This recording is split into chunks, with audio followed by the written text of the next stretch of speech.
ابھی میں نے ایک چیز کی طرف آپ لوگوں کو اشارہ کیا تھا کہ ہم جب امام کے اوپر سلام کرتے ہیں تو پہلا سلام کیا تھا؟ السلام علیکم یا غریباً. لیکن آپ اس بارگاہ کو دیکھ کے آپ کو کہیں نظر نہیں آئے. اس کے بعد ایک سلام ہم کیا پڑھتے ہیں؟ السلام علیکم یا سلطان عرب والعجم. ماشاء اللہ آپ ظاہر ہے سلطانوں کی چوکھٹ پر دنیا آتی ہے سلام کرنے کے لیے، اور آپ دیکھیں عرب اور عجم کے لوگ اسی بارگاہ میں کاہے کے لیے آ رہے ہیں؟ سلامی کے لیے. سلامی کے لیے یہ امام رضا علیہ السلام کا حرم. عزیزان محترم، آپ محسوس کریں امام رضا علیہ السلام نے 3 وعدے آپ سے فرمائے ہیں. 3 وعدے میں ایک حدیث جو امام رضا علیہ السلام کی زیارت کی فضیلت میں ہے، اس حدیث کو سننے تو آپ کو اندازہ ہوگا کہ آپ کا فائدہ کیا ہے زیارت میں. کبھی کبھی ہوتا ہے نا ہمارے ذہن میں یہ سوال ہوتا ہے کہ صاحب ہم یہ صدقہ دے رہے ہیں تو کیا فائدہ ہے، ہم یہ خمس نکال رہے ہیں تو کیا فائدہ ہے، یہ نماز پڑھ رہے ہیں تو ہمارے لیے کیا فائدہ ہے. امام نے 3 وعدے فرمائے ہیں. یہی امام کی سخاوت اور عطا کی نتیجت.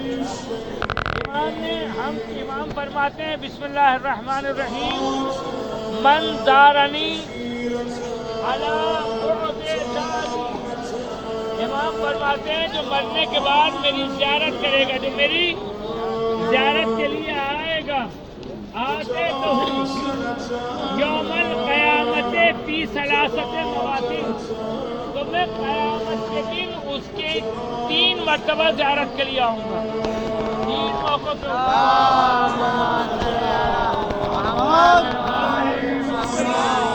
یہ ہماری زیارت رہے، امام کی زیارت کا فائدہ. اور دیکھیے میں نے اس سے پہلے بھی آپ حضرات کو بتایا، ہم گھر سے نکلے ہیں ایک زیارت کے لیے، مگر ہم ہوٹل سے پھر ویسے ہی نیت سے دوبارہ امام کی زیارت کے لیے اسی آداب کے ساتھ آئے تو یہ 1 نہیں 2 زیارتیں ہو جائیں گی. ایسے ہی پھر دوبارہ آئیں تو یہ 3 زیارتیں ہو جائیں گی. بظاہر سفر ایک ہے، متعدد زیارتیں ہم کر سکتے ہیں، کبھی اپنی طرف سے کبھی کسی کی بھی طرف سے. اور آپ کی زیارت امام پر کیا فرماتے ہیں؟ جو بھی میری زیارت کے لیے آئے گا میں قیامت کے دن 3 موقعوں کے اوپر اس کی زیارت کے لیے آؤں گا. اور دیکھیے صرف 3 موقعوں پہ زیارت کرنا اور ہے، بلکہ امام نے بتایا ان 3 موقعوں کے اوپر اس کی مدد بھی کروں گا. توجہ رکھیے گا. حتی اخلصہ من احوالہا، یعنی میں ان 3 موقعوں کے اوپر روز قیامت جب مصیبت کا وقت ہوگا، پریشانی میں ہوگا، تو میں اس کی مدد کے لیے آؤں گا، زیارت کے لیے آؤں گا. پہلا کون سا ہے؟ آپ نے روایات میں سنا ہوگا کہ انسان مرنے کے بعد جب قیامت کے دن اس کا نامہ اعمال اس کے ہاتھ میں دیا جائے گا تو انسان اس وقت بہت پریشان ہوگا. اگر نامہ اعمال دائیں ہاتھ میں ہے تو انسان مطمئن، کوئی مشکل نہیں. لیکن اگر کیا ہے انسان پریشانی میں. امام فرماتے ہیں پہلا مرتبہ کیا ہے؟ جس وقت تمہارے ہاتھ میں دائیں یا بعد میں تمہارا نامہ اعمال دیا جائے گا، حساب و کتاب، تو میں تمہاری زیارت اور مدد کے لیے آؤں گا. توجہ رکھیے گا، زیارت اور تمہاری مدد کے لیے آؤں گا. اچھا، اس کے بعد دوسرا مرحلہ آتا ہے محشر میں، وعند الصراط، یعنی پلے صراط کے وقت. پلے صراط کے بارے میں آپ نے سنا ہے کیا کیفیت ہے؟ تلوار کی دھار سے زیادہ تیز اور بال سے زیادہ باریک. عزیزان محترم، یہ حقیقت ہے. اس میں سے صرف وہی انسان گزر سکتا ہے جس کا نامہ اعمال درست ہو اور اہل بیت کی تائید شامل ہے، حل ہو. امام نے کیا کہا؟ پہلے مرحلے پر کب آؤں گا؟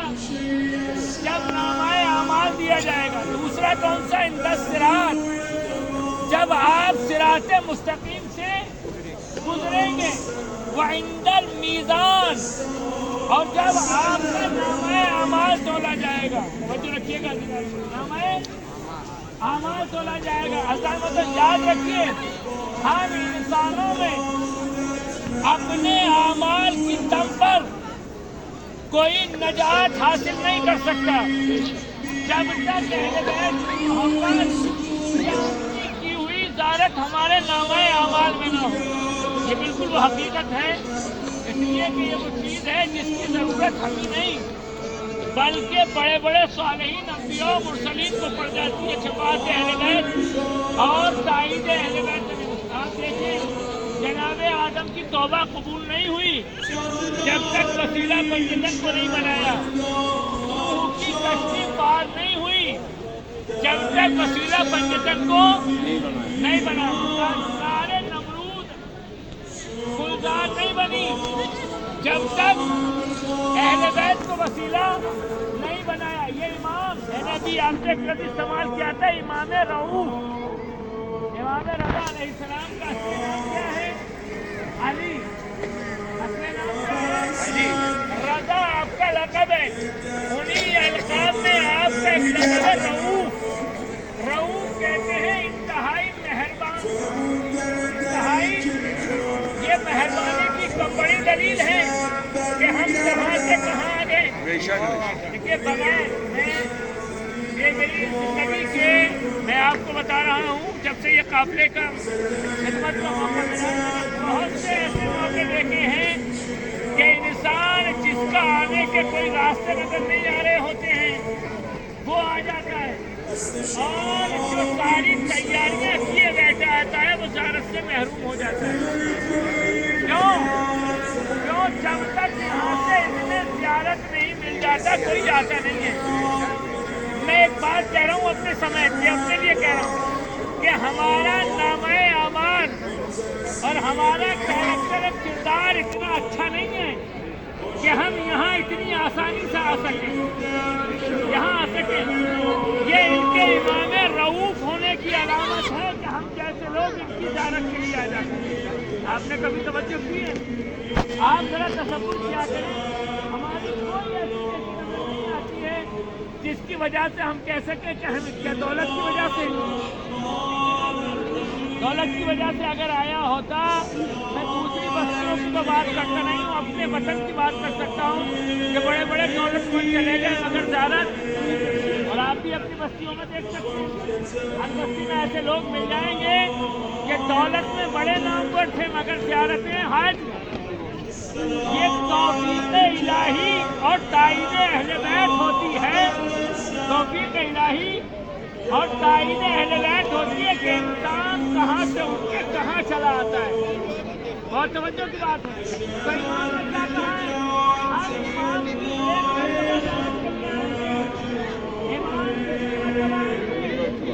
تین مرتبہ، اور عزیزان محترم یاد رکھنا امام کا ہمارا رشتہ، ہمارے کتنے رشتے ہیں آپس میں، بھائی کا، بہن کا، بیوی کا، میاں کا، ماں کا، بیٹے کا، یہ سارے رشتے دنیاوی ہیں۔ کون سے ہیں؟ یہ ہمارے دنیا میں کام آ سکتے ہیں، بھائی کے کام، بیٹا باپ کے کام، مرنے کے بعد کوئی کسی کے کام نہیں آ سکتا۔ ایک ہی ذریعہ ہے کام آنے کا کسی بھی انسان کا، وہ بھی تب جب اہل بیت کو وسیلہ بنا لے۔ بغیر اہل بیت کے وسیلہ بنائے ہوئے مرنے کے بعد نہ بھائی کام آ سکتا ہے، نہ باپ کام آ سکتا ہے، نہ ماں کام آ سکتی ہے۔ اگر ہم اپنے مرنے والے کو مدد پہنچا سکتے ہیں، مثلا میں اپنے باپ کو کوئی فائدہ پہنچانا چاہوں، ڈائریکٹ نہیں پہنچا سکتا جب تک اہل بیت کو وسیلہ قرار نہ دے دوں۔ تو معلوم یہ ہوا کتنے رشتے ہیں، سب دنیا تک اہل بیت وہ ہیں جو دنیا میں بھی ساتھ دیتے ہیں، مرنے کے بعد بھی ساتھ دیتے ہیں۔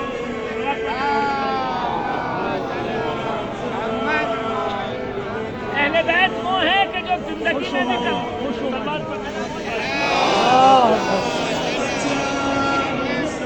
اہل بیت وہ ہیں جو ساتھ دیتے ہیں، اور مرنے کے بعد بھی ہم اپنے مرحومین کو ایک سورہ فاتحہ نہیں پہنچا سکتے جب تک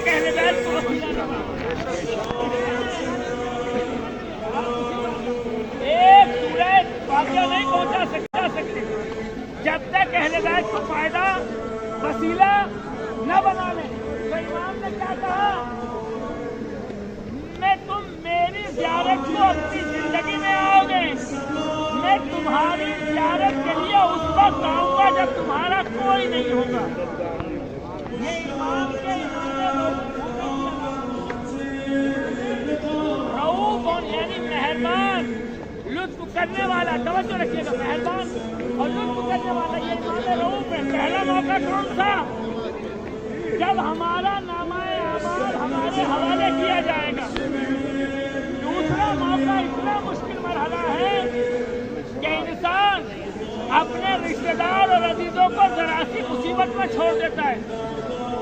دوستیاں، تعلقات، ذرا سی مصیبت اگر انسان پہ پڑ جائے تو ختم ہو جاتے، نظر نہیں آتا. مگر امام ایسی جگہ آ رہے ہیں جو راستہ تلوار سے زیادہ باریک، تیز اور بال سے زیادہ باریک ہے. اور تیسرا موقع کون سا ہے؟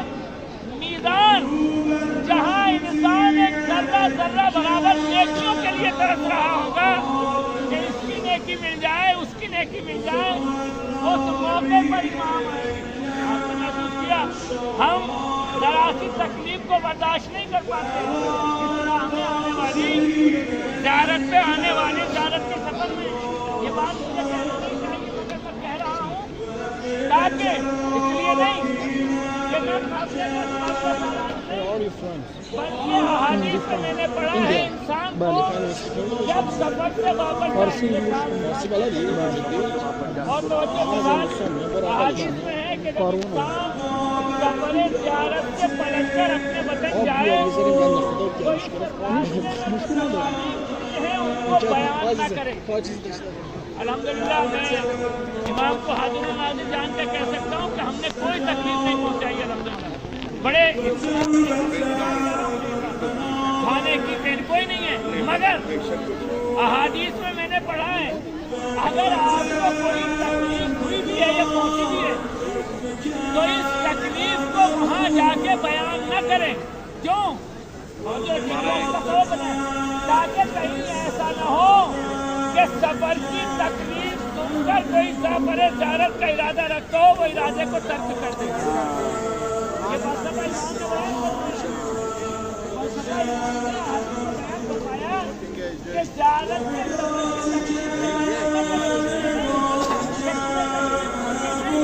کہیں کوئی تکلیف سن کر ہماری زیارت کو اس کے فضائل بیان کرنے چاہیے، یہاں کی کیفیت کا بیان کرنا چاہیے، یہاں ملنے والے برکات و فیوز کو بیان کرنا چاہیے. اور یہی وجہ ہے آج جو آپ زیارت پر آنے والے زائرین کی تعداد کو دیکھ رہے ہیں، اس کی بنیادی وجہ یہ ہے کہ لوگ یہاں کی جا کر کے چیزوں کو بیان کرتے ہیں اور لوگوں کے دلوں میں شوق زیارت پیدا ہو جاتا ہے. ہماری وجہ سے اگر کسی کو شوق زیارت پیدا ہو جائے تو اس کی زیارت کے ثواب میں ہم بھی برابر کے شریک ہیں. ہم بھی برابر کے شریک ہیں.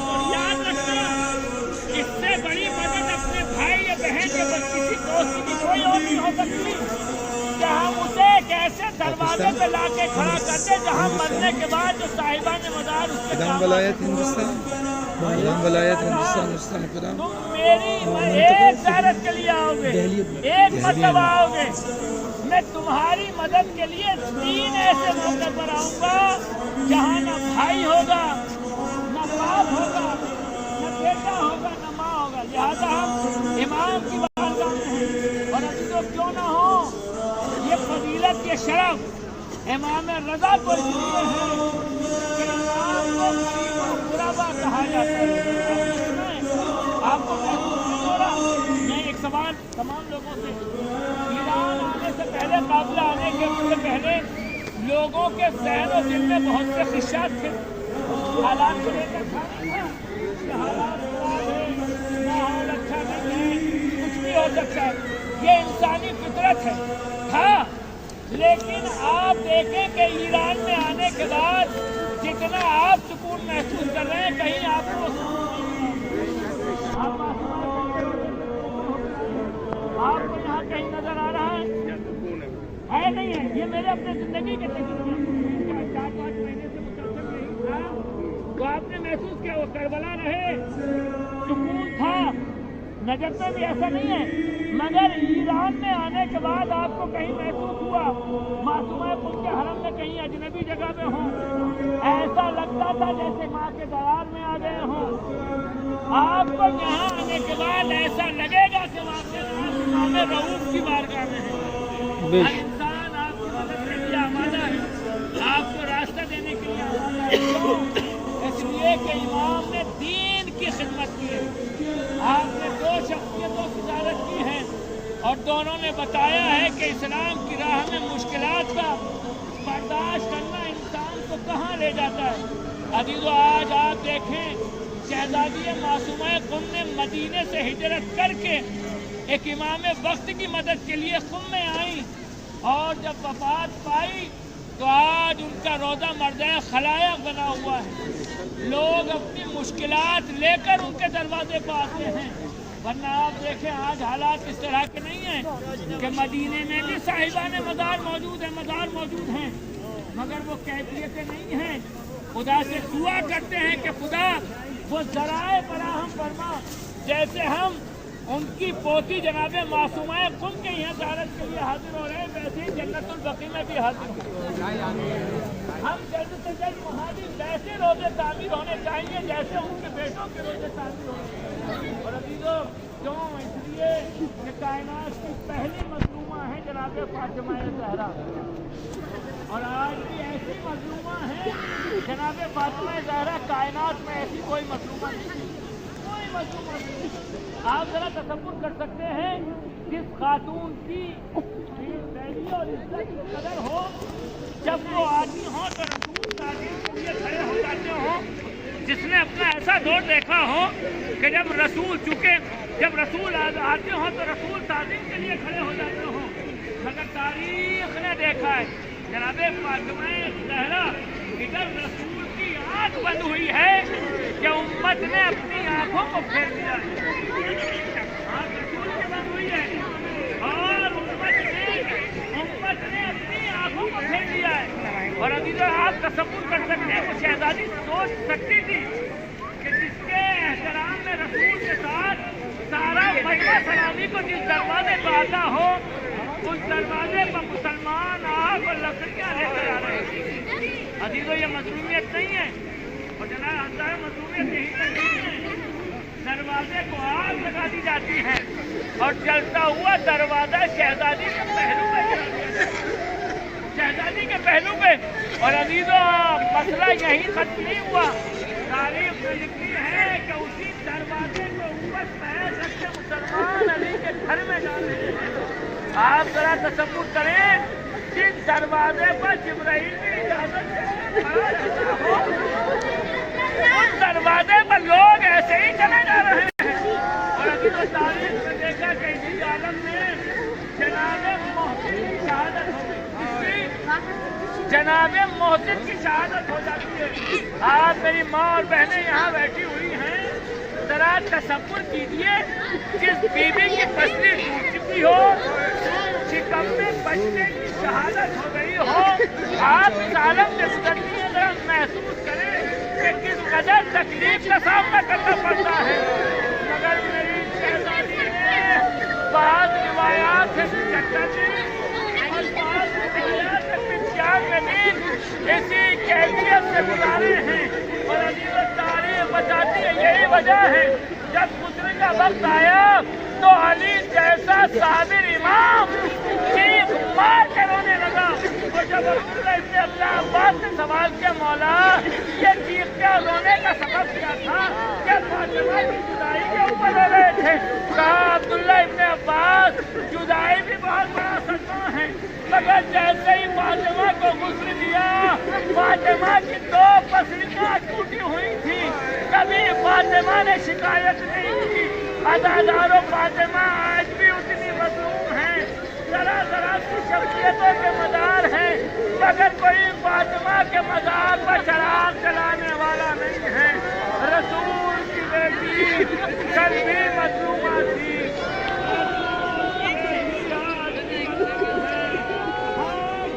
روزوں پر جاتے ہیں، زیارت کرتے ہیں،